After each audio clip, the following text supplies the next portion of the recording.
தமிழ்நாட்டில் புதிய ஆட்சி அமைந்து ஏறத்தாழ 3 வாரங்கள் ஆகிறது. தொடர்ந்து இவருடைய ஆட்சியில் பல்வேறு குற்றங்கள் ஏறத்தாழ 40க்கும் மேற்பட்ட கொலைகள், கற்பழிப்புகள், இது போன்ற சம்பவங்கள் தொடர்ந்து நடைபெற்று வருவதை நீங்கள் அனைவரும் மிக நன்றாக அறிவீர்கள். ஆனால் இதையெல்லாம் திசை திருப்புகிற வகையில் எப்படி இன்ஸ்டாகிராம் மூலமாகவும் சோஷியல் மீடியா மூலமாகவும் ஆட்சிக்கு வந்தார்களோ அதே மோடஸ் ஆப்பரண்டி, அதே வகையிலே இந்த சம்பவங்கள், இந்த நிகழ்வுகள் நடைபெற்று கொண்டிருக்கிற தமிழ்நாடு பூராலும் இன்றைக்கு மக்கள் கொதித்து எழுந்திருக்கிறார்கள். இதை திசை திருப்புவதற்காக எந்த இன்ஸ்டாகிராமையும் சோஷியல் மீடியாவும் தவறாக பயன்படுத்தி ஆட்சிக்கு வந்தார்களோ அதன் மூலமாகவே மீண்டும் அதே பாணியில் பொய் பிரச்சாரத்தை செய்து கொண்டிருக்கிறார்கள். கோவையிலே 10 வயது சிறுமி படுகொலை செய்யப்பட்ட அந்த சம்பவத்தை திசை திருப்புகிற வகையில் ஒரு பெண் சோஷியல் மீடியாவிலே பேட்டி அளித்து அது வைரலாக ஓடிக்கொண்டிருக்கிறது. அதிலே எதிர்க்கட்சி தலைவர், எங்கள் இளைஞரணி செயலாளர் உதயநிதி ஸ்டாலினையும் திமுகவை பற்றியும் அவதூறாக, தவறாக அவருடைய பெயரில் வெளியிடாமல் இன்னொருத்தருடைய ஐடென்டிட்டி மூலமாக வெளியிட்டிருக்கிறார்கள். இதை இதுவரையிலே தமிழ்நாட்டில் எந்த ஒரு நிலையிலும் இப்படிப்பட்ட அசிங்கங்கள் நடந்தது கிடையாது. இப்பொழுது ஒவ்வொன்றாக அரங்கேறி கொண்டிருக்கிறது. அதையெல்லாம் வேடிக்கை பார்த்து கொண்டு சும்மா இருக்க திராவிட முன்னேற்றக் கழகம் தயாராக இல்லை. தேர்தலுக்கு முன்னால் அவர்கள் பயன்படுத்திய அந்த இன்ஸ்டாகிராமுக்கும் சோஷியல் மீடியாவுக்கும் அடிமையான மக்கள்தான் வாக்களித்தார் என்பது பட்டவர்த்தமான உண்மை. ஆனால் இனியும் இது தொடரக்கூடாது, இதை கண்டித்து நடவடிக்கை எடுக்க வேண்டும் என்று முடிவெடுத்து அந்த பேட்டி அளித்த பெண் மீது திராவிட முன்னேற்றக் கழகத்தின் சார்பில் புகார் அளித்து, அது மட்டும் இல்லை, சட்ட ரீதியாக திராவிட முன்னேற்றக் கழகம் இனி இதை தொடர்ந்து அணுகுவது என்று முடிவெடுத்து, குறிப்பாக இப்படி தவறாக இன்னொருத்தருடைய பெயரில் வெளியிட்டு இப்படிப்பட்ட அவதூறான பொய் பிரச்சாரத்தை செய்தால், அதாவது சாதாரணமாக டெஃபமேஷன் போனால் ஒருத்தர் திட்டுறேன், அவர் என் மீது வழக்கு போட்டால் அந்த டெஃபனிஷன் கேஸில் மேக்ஸிமம் கனிஷ்மெண்ட் 2 வருஷம்தான். ஆனால் இது மூலமாக இதுபோல் தவறான ஐடியை யூஸ் பண்ணி தவறான தகவல்களை அவதூறாக பேசினால் அதற்கு தண்டனை ஆயுள் தண்டனை. ஆகவே இதை குறித்து நாங்கள் தெளிவுபடுத்துவதற்கு என்ன காரணம் என்றால், தமிழ்நாட்டு மக்கள், எங்களுடைய மக்கள், தமிழ்நாட்டின் மீது திராவிட முன்னேற்றக் கழகத்திற்கு அக்கறை இருக்கிற காரணத்தினால் ஏதோ ஒரு தவறு நடந்து விட்டது. எல்லோரும் சொன்னதைப் போல குழந்தைகள், சின்னம் சிறார்கள் தாய் தந்தையரை வலியுறுத்தி, தாத்தா பாட்டிகளை வலியுறுத்தி வாக்குகளை விஜய் கட்சி பெற்றது என்பது எல்லா தரப்பிலும் ஒத்துக்கொள்ளப்பட்ட ஒன்று. ஆகவே இதுபோல தவறுகளை தங்களுடைய பிள்ளைகள் செய்துவிடக்கூடாது. காரணம் என்னென்னா, இனிமேல் தாய் தந்தையர் தன்னுடைய பிள்ளைகளை இதையெல்லாம் சொல்லி வளர்க்க வேண்டும். இல்லை என்று சொன்னால் பாதிக்கப்படுவது ஒருத்தருக்கு ஆயுள் தண்டனை கிடைத்து விட்டால் அந்த பெண்ணுடையோ அல்லது பையனுடைய வாழ்க்கையோ நாசமாகிவிடும். அப்படி நாசமாவதை திராவிட முன்னேற்றக் கழகம் எந்த காலத்திலும் விரும்பாத காரணத்தினால் இதை வெளிப்படையாக சொல்லிவிட்டு தான் செய்கிறோம். காரணம், உங்களுடைய அப்படிப்பட்ட காரியங்களில் ஈடுபடுகிறவர்கள் உங்கள் குடும்பத்திலேயோ உங்கள் உற்றார் உறவினரோ இருந்தால் அவர்களை எச்சரிக்கை செய்து இதுபோல பிரச்சாரத்தை செய்யாதீர்கள். இதனால் உங்கள் வாழ்க்கையை அழிந்துவிடும். புருவாய் கோர்ட்டில் தண்டனை கிடைத்தால் ஆயுள் தண்டனை தான் என்பதை உணர்ந்து அவர்களுக்கு அறிவுறுத்துகிற வகையில் பெற்றோர்களும் மற்றவர்களும் குறிப்பாக அந்த கட்சி தலைவர்கள் சொல்லணும். வைக்கேரியஸ் லைபிலிட்டி என்று சொல்வார். இப்படிப்பட்ட தவறு நடப்பதற்கு யார் இதை தூண்டி விடுகிறார்களோ தே ஆர் ஆல்சோ லைபிள். இதையெல்லாம் சட்ட ரீதியாக என்ன நடவடிக்கை எடுக்கப் போகிறோம் என்பதை சட்டத்துறையினுடைய செயலாளர் மூத்த வழக்கறிஞர் என்ஆர் இளங்கோ அவர்கள் இப்பொழுது தெளிவாக குறிப்பிட்டு முன்மொழிவு சொல்லுவார். வணக்கம். அமைப்பு செயலாளர் அவர்கள் சொன்னதை போல கோவையில் நடைபெற்ற ஒரு மிக கொடூரமான சிறுமியுடைய கொலையை குறித்து அதனுடைய தாங்கள் பதிவிடுவதனுடைய விளைவுகளை அறியாதவர்கள் அனைவர் மனத்தையும் முன்படுத்தும் விதமாகவும் குறிப்பாக திராவிட முன்னேற்ற கழகம் தான் இதற்கு காரணம் என்றும் அரசில் இருப்பவர்களுடைய மீது வெறுப்பு வருவதற்காக இது போன்ற செயல்களில் ஈடுபடுகிறார்கள் என்று ஒரு பொய்யான தகவலை பதிவிட்டு அது சமூக வலைதளங்களிலே பரப்பப்பட்டது. அமைப்பு செயலாளர் அவர்கள் சொன்னதை போல அவதூறு வழக்குகள் தனிப்பட்ட புகாராக கொடுக்கப்பட்டு அதிகபட்சம் 2 ஆண்டுகள் தண்டனை கொடுக்கக்கூடிய வழக்கு. ஆனால் இப்போது இது போன்ற குற்றங்களில் ஈடுபடுபவர்களுக்கு ஒருவேளை இன்ஃபர்மேஷன் டெக்னாலஜி ஆக்ட் பிரிவு 66F என்பது குறித்து தெரியாமல் இருக்க வேண்டும், அல்லது அதன் குறித்தான புரிதல் இல்லாமல் இருக்க வேண்டும். எனவேதான் அவர்கள் தங்களை அறியாமல் இது போன்று செய்து கொண்டிருக்கிறார்கள். அதாவது ஒருவர் தன்னுடைய அடையாளத்தை மறைத்து வேறொருவருடைய அடையாளத்தில் ஒரு கம்ப்யூட்டர் நெட்வொர்க்கில் இருந்து இந்த மாதிரி சோசியல் மீடியாவில் அவதூறு பரப்பினால் கூட அதற்கான தண்டனை ஆயுள் தண்டனை வரை செல்லலாம் என்று சட்டம் சொல்லுகிறது.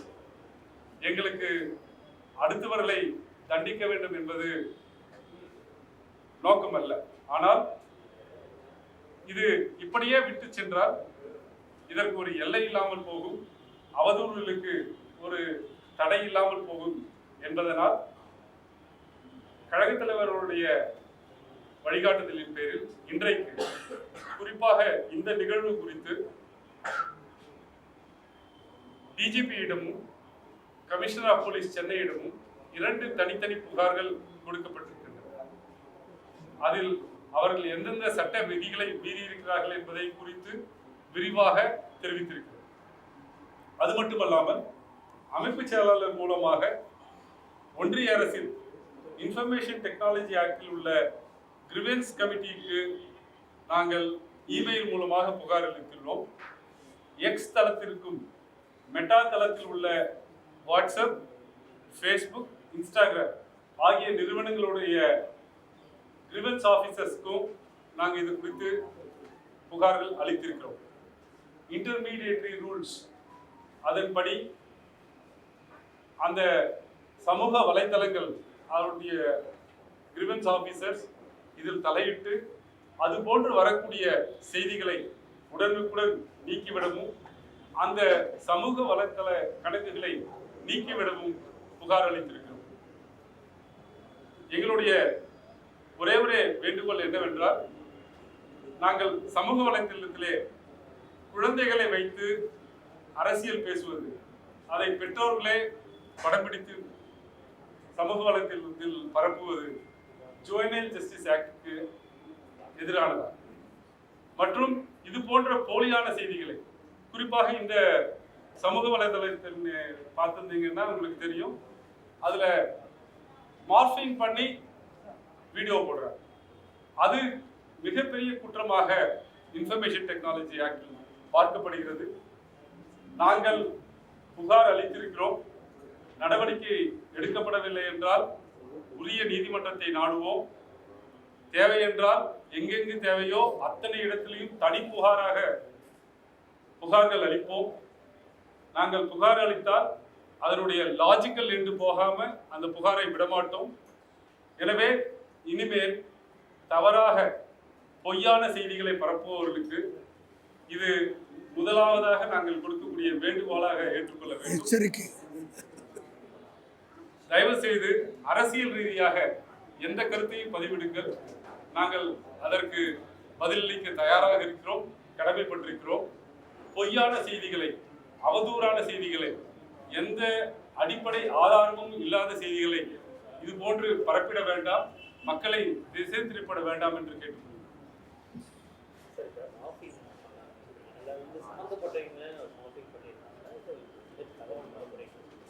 இல்ல, அதுல ஒருத்தருடைய பாக்கெட்ல மாண்புமிகு டாக்டர் கலைஞர் அவருடைய படம் இருப்பது போல மாற்றிங்க அப்படின்னு காட்டுறதுக்காக மாற்றிங்க.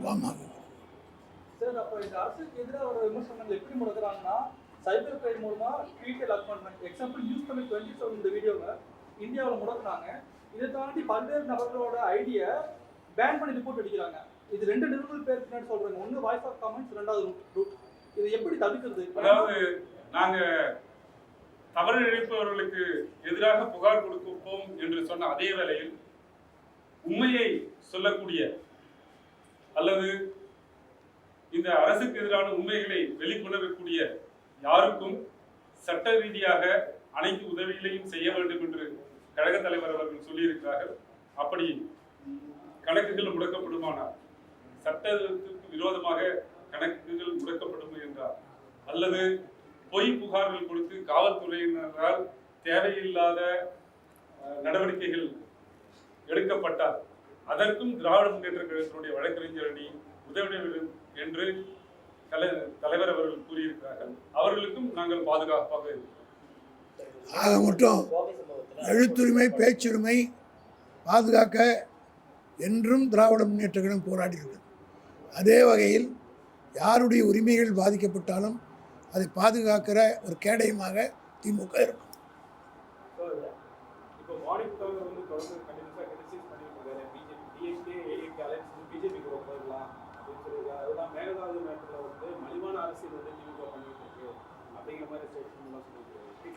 யாரு? மாணிக்கதேவரா? அவரை பற்றி சொல்லணும்னா அவர் தான் முதல் எல்லா சூத்திரதாரியே. அதாவது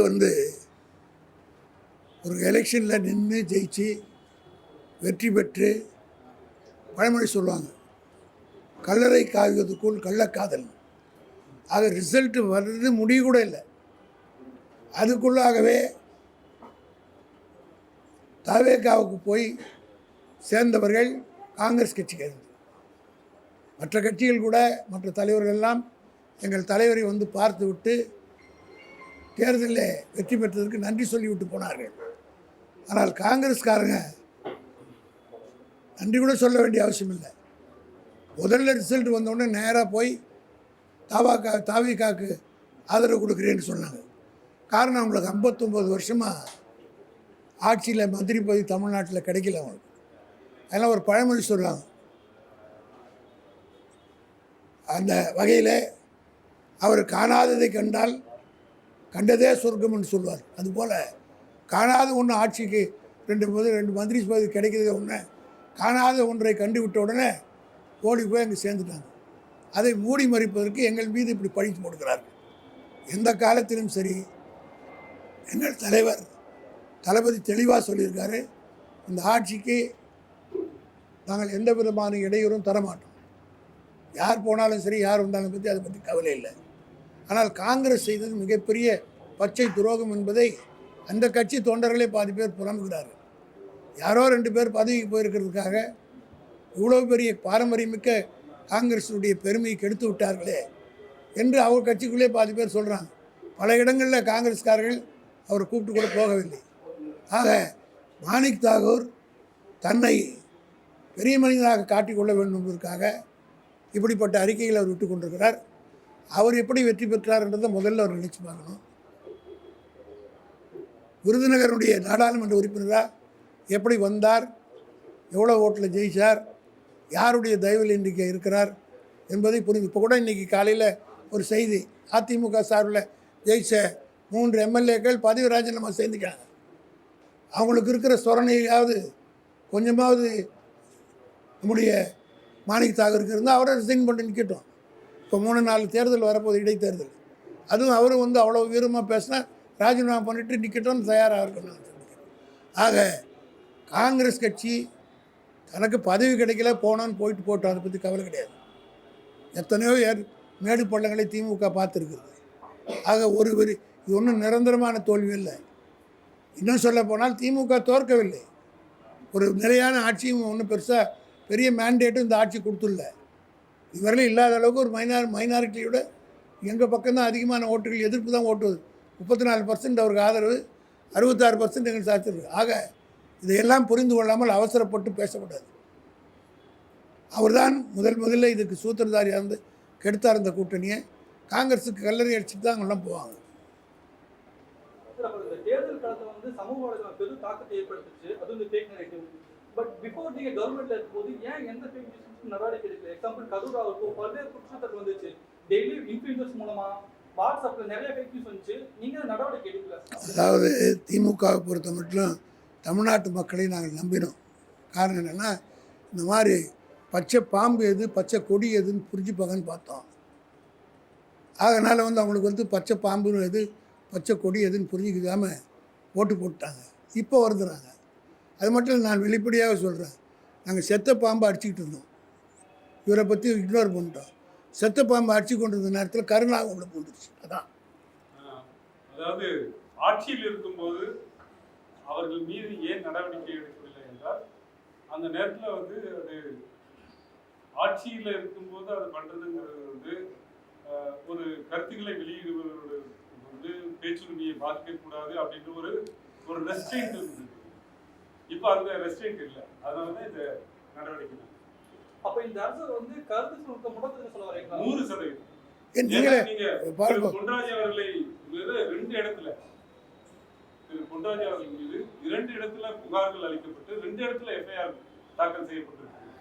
அது திரு நிர்மல்குமார் அவர்கள் மார்ச் மாதத்தில் கொடுக்கப்பட்ட புகாரை 12/5/2026 அன்று அவர் அமைச்சராக பொறுப்பேற்றவுடன் காவல்துறையில் அவர் மீது புகாரை அவர் வெளியிட்ட ஒரு கருத்துக்காக அவர் மீது முதல் தகவல் அறிக்கை பண்ணி பண்றாங்க. 8 நாள்ல 2வது நாள்லயே அந்த வேலையை ஆரம்பிச்சிட்டோம்.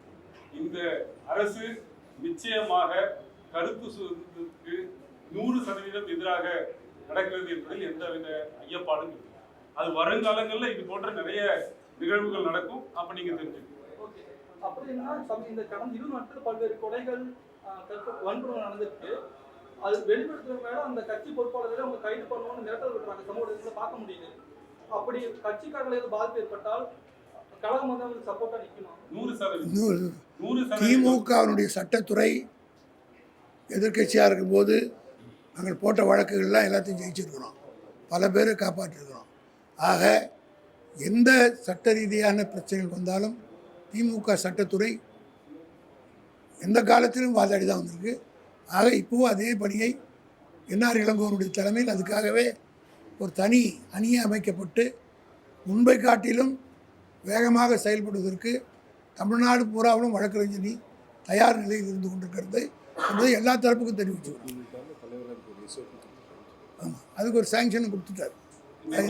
கழக தலைவர் இதுக்காக ஒரு SOP கிரியேட் பண்ணி தமிழகம் முழுவதும் மாவட்டங்களில் வழக்கறிஞர் அணி என்னென்ன செய்யணும், அதற்கு ஐடி விங் எப்படி இருக்கணும், இது 2 பேரும் எப்படி கோஆர்டினேட் பண்ணணும் அப்படின்னு ஒரு SOP-யை இன்னைக்கு காலையில் கொடுத்துருக்குறாங்க.